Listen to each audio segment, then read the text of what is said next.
കണ്ടില്ലല്ലോ. ഇല്ല. എന്നാ കൊച്ചുണ്ടായി, കൊച്ചിനെ കാണാൻ വേണ്ടിട്ട് വല്ല സാധനങ്ങളൊക്കെ മേടിച്ച് വീട്ടിലേക്ക് വരിക. എത്ര തവണ പ്ലാൻ ചെയ്തു ഞങ്ങള്. മതി, വരരുത്. അല്ല, അപ്പൊ ഒന്നില്ലേ ഇയാള് ദുബായിക്ക് ബാഗും പാക്ക് ചെയ്ത് പോകും. സാധാരണ ദുബായി പോവാന്നൊക്കെ പറഞ്ഞാല് അതിനൊക്കെ ഒരു ചടങ്ങുണ്ട്. നമുക്ക് അടുത്ത ചോദ്യത്തിലേക്ക് അല്ലല്ല, മുട്ടിന് ദുബായിക്ക് പോവാ, എന്നിട്ട് തോന്നുമ്പോ വരിക. എവിടെ ഞാൻ വന്നിരുന്നു, എന്നിട്ട് 2 ദിവസം കഴിഞ്ഞ് ഞാൻ വീണ്ടും ദുബായിക്ക് പോയിന്ന്. അങ്ങനെയൊക്കെ പറഞ്ഞാൽ ഞങ്ങൾക്ക് ബുദ്ധിമുട്ടാവും.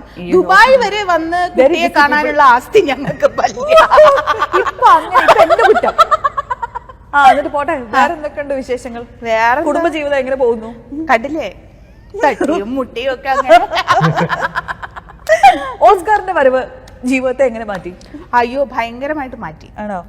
ഓസ്കാറിന്റെ വരവ് കാരണം ഞങ്ങൾ തമ്മിലുള്ള വഴക്കുകൾ കുറഞ്ഞു. ഈ ഓസ്കാർ എന്തെന്ന് മനസ്സിലാവാത്ത ആരെങ്കിലും ഉണ്ടെങ്കിൽ ചിലപ്പോൾ മനസ്സിലായിട്ടുണ്ടാവും, അല്ലെങ്കിൽ ഇവരുടെ സോഷ്യൽ മീഡിയ കണ്ടിട്ടുണ്ടെങ്കിൽ ഉറപ്പായിട്ട് മനസ്സിലാവും.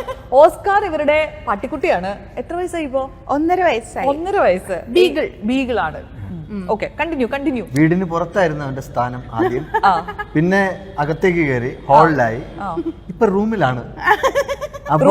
കൃത്യമായിട്ട് പറയാം, ബെഡ്റൂമിൽ. അതെ, ബെഡ്റൂമിലാണ്. ആദ്യമൊക്കെ കുഴപ്പമില്ലായിരുന്നു. ഇപ്പൊ മമ്മൻ എന്നെ അകത്തേക്ക് കയറ്റി. ആ സിറ്റുവേഷൻ ഞാൻ ഇമാജിൻ ചെയ്ത് പറഞ്ഞു, എടാ മോനെ അവന്റെ പെർമിഷൻ ഒക്കെ ഉണ്ടെങ്കിൽ കയറാൻ പറ്റുള്ളൂ. പറഞ്ഞ് സെറ്റ് ചെയ്താണോ എനിക്ക് സംശയമുണ്ട്.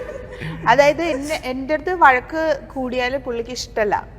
അങ്ങനെയാണ്. അല്ലാതെ ഇവര് തമ്മിൽ സ്നേഹമാണ്, കുഴപ്പമൊന്നുമില്ല. പക്ഷെ അവന് എന്താണ് സംസാരിക്കുന്നില്ല എന്നേ ഉള്ളൂ, ബാക്കിയുള്ളതെല്ലാം മനസ്സിലാവുണ്ടല്ലേ? എല്ലാം മനസ്സിലാവും. അടിപൊളി. ഇത് ആരുടെ തീരുമാനമായിരുന്നു? എന്റെ പൊന്നു മോളെ, ഈ ചെറുക്കന്റെ തീരുമാനമായിരുന്നു. അതിന്റെ പേര് ഞങ്ങൾ എന്തോരം വഴക്കുണ്ടായെന്നറിയാമോ? വേണ്ടാന്ന് പറഞ്ഞിട്ടാണോ? പിന്നെ എനിക്ക് പേടിയല്ലേ. പൂച്ചകളെ മാത്രമേ ഇഷ്ടമുള്ളൂ. പൂച്ച വാങ്ങിത്താന്ന് പറഞ്ഞു. എനിക്ക് പൂച്ച ഇഷ്ടമല്ല. അപ്പൊ എനിക്ക് പട്ടിയെ ഇഷ്ടമാണ്. ഓസ്കാറിനെ കൊണ്ടുവരാൻ വേണ്ടി പറഞ്ഞപ്പോഴത്തേക്ക് അദ്ദേഹം സമ്മതിച്ചില്ല. പിന്നെ വഴക്കായി.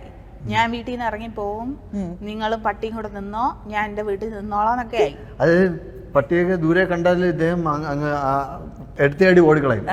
അപ്പൊ പട്ടി ഓടിച്ചിട്ട് കടിക്കും. കടിക്കുകയും ചെയ്തു. ശ്രീയുടെ പെങ്ങളുടെ വീട്ടിലെ പട്ടി മൂസ എന്നെ കടിച്ചു കളഞ്ഞു. അതായത് നാത്തൂന്റെ വീട്ടിലെ പട്ടി. അതെ. അങ്ങനെ വേണ്ടെന്ന് പറഞ്ഞിട്ട് പിന്നെ കൊണ്ടുവന്നു. ഇപ്പൊ ഞാനില്ലാതെ മൂപ്പർക്ക് പറ്റില്ല.